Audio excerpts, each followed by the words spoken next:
এক আল্লাহর বান্দা ঘটনা শুনাইছেন। আমেরিকার একজন বেদিন খ্রিস্টান বলে, তোমরা যে বাইতুল্লাহ যাও, মন চায় আমি একটু দেখব। বলে, তুই যদি দেখতে চাও কালেমা পড়। বলে, অসম্ভব।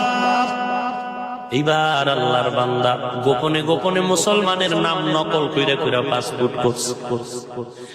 নিজে আর ম্যাডাম নিয়ে মুসলমানের নাম নকল করে পাসপোর্ট করে বাইতুল্লাহ এসে দেখা বলে, এত মজার ঘর, এত বরকতের ঘর, চোখের পানি ধরে রাখা যায় না। গোপনে মুসলমানের নাম ধারণ করে, নিজের নাম গোপন করে মুসলমানের নামে পাসপোর্ট করে এসে ধোকা দিয়া লাভ নাই। আমরা এখানেই নারী বিবি আর আমি দুজন আল্লাহর মহব্বতে কালেমা পড়ে ফেললাম। ও নবীর উম্মত, এক বুজুর্গের ঘটনা পেয়েছি।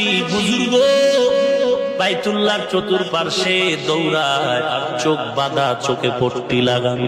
খুব খেয়াল করবেন, চোখের মধ্যে পট্টি লাগানো, চোখ বন্ধ। সবাই বলে লাব্বাইক, কিন্তু এই মুরব্বি লাব্বাইক বলে না। সে বলে, আল্লাহুম্মা ইন্নী আউযু বিকা মিন সাখাতিক। ও মালিক, তোমার গুসা থেকে আমি পানাহ চাই। সবাই বলে লাব্বাইক লাব্বাইক। আর এই বুড়া চোখ বেঁধে বেঁধে চতুর্দিকে দৌড়ায় আর বলে, আল্লাহ তোমার গোসা থেকে বানা চাই, তোমার গোসা থেকে বানা চাই। একজনে হাত ধরে কয়, রে বুজুর্গ। সবাই লাব্বাইক বলে, তুমি কেন বলো আল্লাহ তোমার গোসা থেকে বানা চাই? চোখ বন্ধ কেন?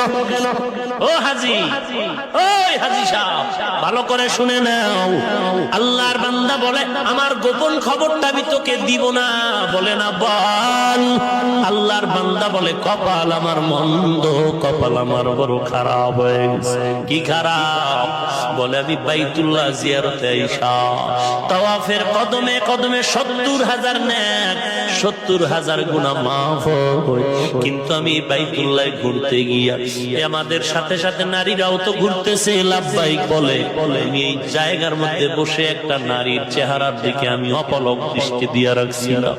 আমি যখন নারীর দিকে আমি কুপ্রবৃত্তি নিয়ে আমার খাহের সাথে নফসানিয়াতের আওয়াজ নিয়ে যখন নজর করলাম, আমি ওই করমুনির দিকে, চেহারার দিকে তাকিয়ে যখন দেখতেছিলাম, হঠাৎ করে আমার দৃশ্য গাইবের থেকে দেখি কে যেন আমার চোখের উপর একটা চর মেরে ফেললো। চরের কারণে আমার চোখ দুটো অন্ধ হয়ে গেছে। আর আমি গাইবি কানে আওয়াজ পাইতেছি, কে যেন ডেকে বলে, আরে আল্লাহর গোলাম, তুই আমার ঘরে আসছো, আমার বাড়িতে থাইকা আমার ঘরে আইসা আমি মালিকের তালাশ করবি, তুই আর একজনের দিকে কেন তাকাইছ? এটা তো আমার বাড়ি, আমার ঘর, আমার ঘরে আইসা তুই আর একদিকে কেন তাকাইনি? সহ্য করা যায় না, সহ্য করা যায় না। এই চোখের উপরে চটটা লাগা মাত্র চোখ আমার বন্ধ হয়ে গেছে। আমি আল্লাহর কাছে কান্না করি, আল্লাহ লাব্বাইক, কি আর বলবো, তুমি আর আমার উপরে আযাব দিও না, তুমি এই দরজা থেকে আমারে খালি ফিরায় দিও না।